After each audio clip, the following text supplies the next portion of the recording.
तो दिवाली का पूजा का जो टाइम है वो 31 तारीख रात की अगर हम बात करें तो रात में सबसे ज़्यादा अच्छा जो लगन जो होता है, जो टाइम होता है जिसमें पूजा की जाती है, या फिर ऐसा कहा जाता है कि इस टाइम पे अगर आप पूजा पाठ करते हैं तो लक्ष्मी स्थिर रहती है। वो टाइम है आपके लिए सिंह लगन, जिसका समय होगा रात को 1:20 से लेकर सुबह 3:36 तक।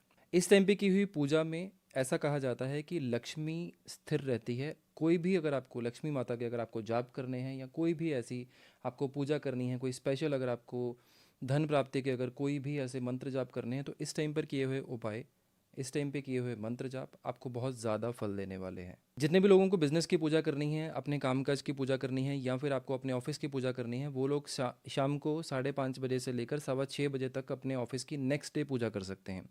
6:18 तक मैक्सिमम मुहूर्त है 1 तारीख का। उसके बाद जाकर ये जो कार्तिक अमावस्या होती है वो पूरी तरह से ख़त्म हो जाएगी। तो जो भी पूजा आपकी होगी वो इस टाइम के बीच में आपको करनी है। अब दिवाली की बात हो रही है तो दिवाली में ऑब्वियसली पूजा भी सभी लोग करेंगे। तो पूजा किस तरह से की जाए और पूजा में क्या क्या चीज़ें आपको ज़रूरी होती हैं। तो फर्स्ट ऑफ ऑल, अगर आपको किसी भी तरह की कोई पूजा नहीं आती है या कोई भी रिचुअल्स अगर आपको नहीं पता है, तो उस कंडीशन में आप बिल्कुल नॉर्मल तरीके से भी घर में पूजा कर सकते हैं। जिसमें आप लोग घरों में पाई जाने वाली कॉमन चीज़ें हैं, जैसे चावल हैं घर पे वो ले सकते हो, फूल ले सकते हो, रौली ले सकते हो, मौली ले सकते हो, कोई भी सुगंधित वस्तु जैसे परफ्यूम है, सेंट है, वो ले सकते हो।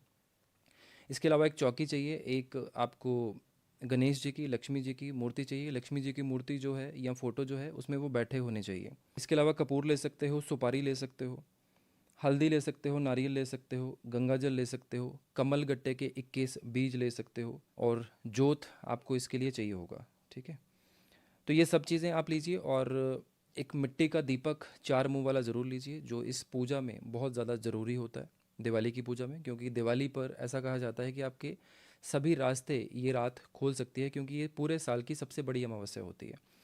इसी रात को तांत्रिक जो है वो बहुत ज़्यादा अपनी एक्टिविटीज़ में प्रबल होते हैं, क्योंकि बहुत सारी एनर्जीज इस रात को एक्टिव होती हैं।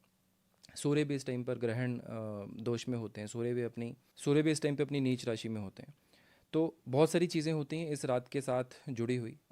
साधनाएं अगर कोई करना चाहता है वो भी इस रात को कर सकता है, या कोई भी पर्सन अगर कोई भी ऐसे बड़े उपाय करना चाहे, जैसे कोई चीज़ है अगर आपको सिद्ध करनी है, कोई साधना में कोई ऐसी चीज़ है जो आपकी अटक रही है, साधना शुरू करनी है, तो ये बहुत ज़्यादा प्रीशियस टाइम माना जाता है। इस टाइम पे वो सब चीज़ें की जा सकती हैं।